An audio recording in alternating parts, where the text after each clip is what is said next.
YouTube channel अद्भुत शब्द ज्ञान में एक बार फिर से आप सबका स्वागत और हार्दिक अभिनंदन। दोस्तों, आज के वीडियो में हम आपको धृतराष्ट्र, पांडु और विदुर के जन्म की कथा के बारे में बताएंगे कि किस प्रकार से नियोग विधि द्वारा उनका जन्म हुआ था।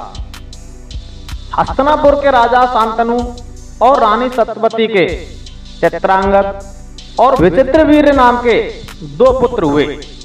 शांतनु का स्वर्गवास चित्रांगद और विचित्रवीर्य के बचपन में ही हो गया था, इसलिए उनका लालन पोषण पितामह भीष्म ने किया। भीष्म ने चित्रांगद के बड़े होने पर उन्हें राजगद्दी पर बैठा दिया, लेकिन कुछ ही समय बाद गंधर्वों से युद्ध करते हुए चित्रांगद की मृत्यु हो गई। इस पर भीष्म ने उनके छोटे भाई विचित्रवीर्य को राजा बना दिया। अब भीष्म को विचित्रवीर्य के विवाह की चिंता हुई।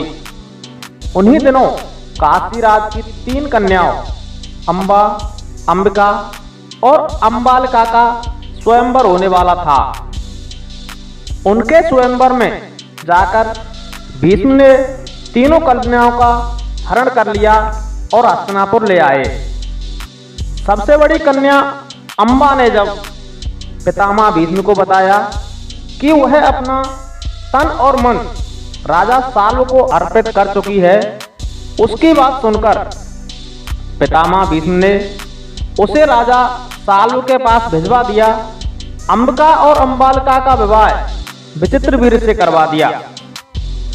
राजा साल्व ने अंबा को स्वीकार करने से मना कर दिया, इसलिए वह हस्तिनापुर लौट आई और भीष्म से बोली, हे आर्य, आप मुझे हर कर लाए हैं, इसलिए आप मुझसे विवाह करें।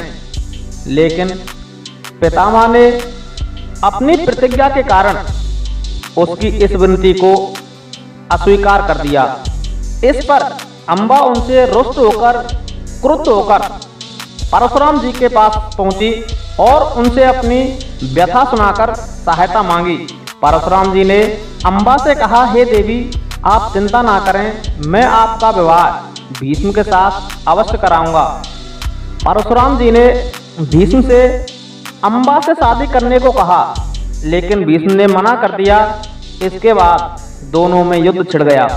लंबे समय तक इस युद्ध का कोई परिणाम नहीं निकला। बाद में देवताओं ने युद्ध को रुकवाया। इससे अंबा निराश होकर वन में तपस्या करने चली गई।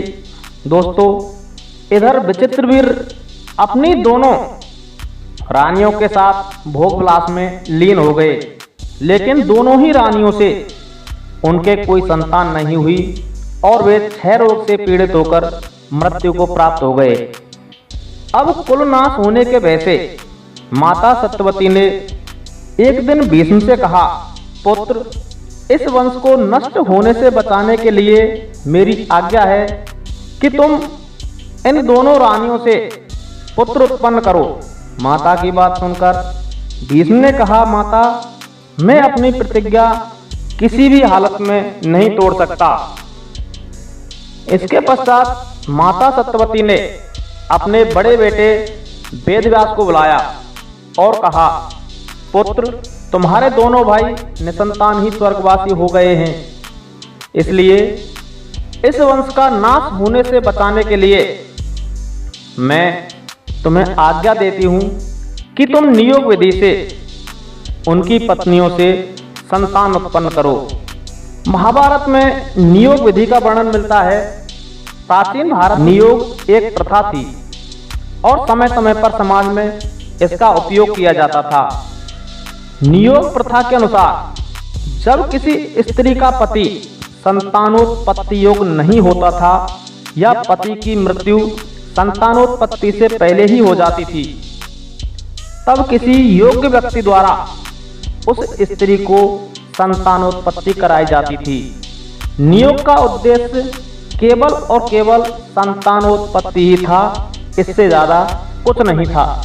इसीलिए एक व्यक्ति किसी भी स्त्री के साथ केवल एक ही बार नियोग कर सकता था और ऐसी संतान समाज द्वारा मान्य भी होती थीं।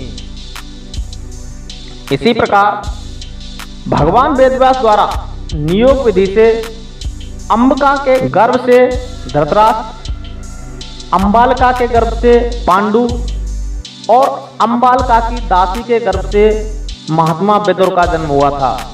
तो दोस्तों, यह कहानी थी धृतराष्ट्र, पांडु और विदुर के जन्म की।